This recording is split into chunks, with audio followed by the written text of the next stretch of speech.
Senantolantan bunagun kan farafinagun kan Coupe du Monde bafel ngani woro éliminatoire u ɲɛbɛ ɲɔgɔndanw tile naaninan hukumu kɔnɔ Mali bɛ bisimila Madagascar fɛ a ɲɔgɔndan bɛ tan sini tarata juin kalo tile 11 san bafel ngani na Afrique du Sud jamana kan a ɲɔgɔndan bɛ tan Afrique du Sud ka da kun min kan o de ye min ye Madagascar senantolantan yɔrɔw ye o ma lakodɔn kafu fɛ o tɛ ka kafu ka sariyaw labato an bɛ don min ko bi o kɔrɔ ye min ye o ma homologué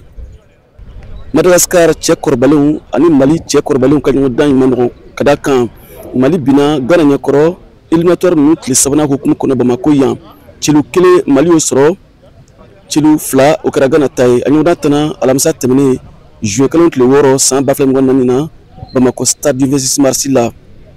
tile saba ɲɔgɔndan tɛmɛnen kɔ Mali ka kulu kɔnɔ n'o ye groupe I ye jɔyɔrɔw filɛ nin ye jɔyɔrɔ fɔlɔ o bɛ Madagascar bolo kuru 6 frankan 3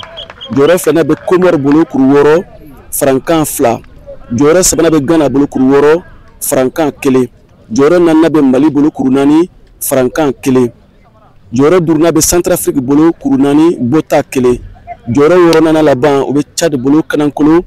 bota 6 degeli karamɔgɔ Eric Sekou Chene ka cɛdenw u kan ka u jilaja kosɛbɛ ka da kan Malidenw a ka ja senantolantan kanubaw u jigi tigɛlen Mali kelen ka bi Gana ɲɛkɔrɔ alamisa tɛmɛnen Coupe du Monde éliminatoire tile sabanan hukumu kɔnɔ stade du 26 mars la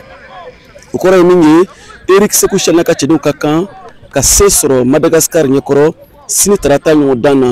o bɛ ɲɔgɔndan tɔ nɔgɔya ka da kan Coupe du Monde éliminatoire ɲɔgɔndan tɔ bɛɛ VOA Bambara tɔgɔ la Bamakɔ Siyaka Traoré kala seli don